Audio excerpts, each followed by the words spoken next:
Il existe beaucoup de méchantes personnes dans Game of Thrones, mais rares sont ceux qui avaient pu atteindre leurs objectifs. Cersei est un condensé de fierté, d'arrogance et de malice, le tout dans le corps sublime d'une femme. Mais avant de commencer, si vous aimez cette vidéo, lâchez un gros pouce. Sur ce, bienvenue sur The Mysterious Video.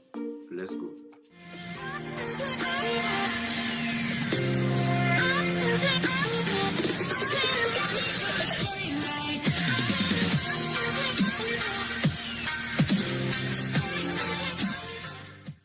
Vous savez sûrement que Cersei n'est pas une méchante comme les autres. Elle n'a pas hésité à faire des coups bas comme tuer son mari et mettre le fils qu'elle a eu avec son frère sur le trône.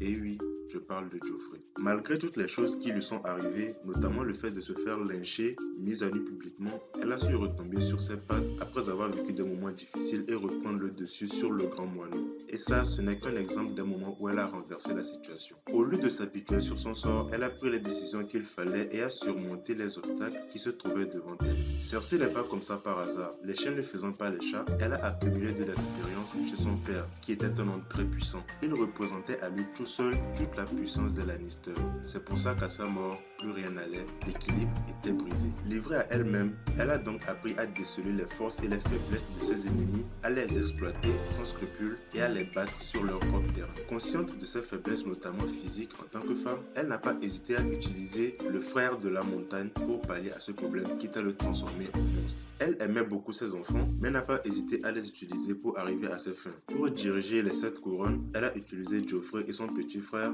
et tirer les ficelles derrière car elle ne pouvait pas le faire toute seule. Elle savait qu'elle n'avait pas une grande armée, elle a donc engagé des mercenaires pour combler ce vide. Elle restait toujours sur ses gardes contrairement à Robert Baratheon et Ned Stark qui ont fait confiance aux mauvaises personnes et l'ont payé de leur vie. Cersei par contre ne faisait jamais totalement confiance à personne, pas même à Jaime. Elle n'a aucune pitié pour ses ennemis. Rappelez-vous quand sa fille Myrcella est morte par le baiser empoisonné d'Ellaria. Qu'a-t-elle fait? Pour se venger, elle a enfermé cette dernière avec sa fille Tienne dans un cachot et a donné le même baiser avec le même poison à Tienne pour que Ellaria puisse vivre la même chose qu'elle a vécue, c'est-à-dire voir sa fille mourir devant ses yeux sans rien pouvoir faire.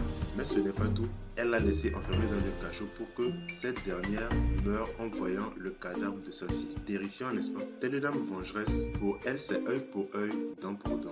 La vie de tout n'a que peu d'importance pour Cersei. Elle a décapité publiquement Missandei et a utilisé l'enfant qu'elle portait pour garder Euron à ses côtés, même si elle savait que l'enfant n'était pas de lui, juste pour avoir accès à ses navires et avoir sa fidélité. Alors qu'il avait été dit à Cersei plus jeune, une fois que ses larmes l'auront noyée, elle mourra étranglée par un de ses frères. La question était de savoir lequel de ses frères ce serait. Les soupçons se sont directement tournés vers Tyrion car c'est le seul de ses frères qui a une réelle raison de vouloir lui faire du mal. Mais dans l'avant-dernier épisode du 12 mai, cela ne s'est pas passé comme prévu. Pour certains, la mort de Cersei n'était pas assez sanglante. Il faut noter qu'elle a toujours un coup d'avance comme quand elle a surpris Daenerys avec les flèches qui ont tué un de ses dragons. Mais à la fin, c'est son excès de confiance et son orgueil qui l'auront conduit à sa perte. Nous sommes arrivés à la fin de cette vidéo, mais ne zappez pas car je vais annoncer le thème de la prochaine vidéo à la fin. Avant tout, n'oubliez pas de dire qui est votre plus grand méchant de Game of Thrones en commentaire et n'oubliez pas aussi de lâcher un gros pouce, de vous abonner et d'activer la cloche de notification car il y aura beaucoup de vidéos et le thème de la prochaine vidéo est ma théorie sur la mort de Daenerys. Ne la ratez surtout pas. Allez,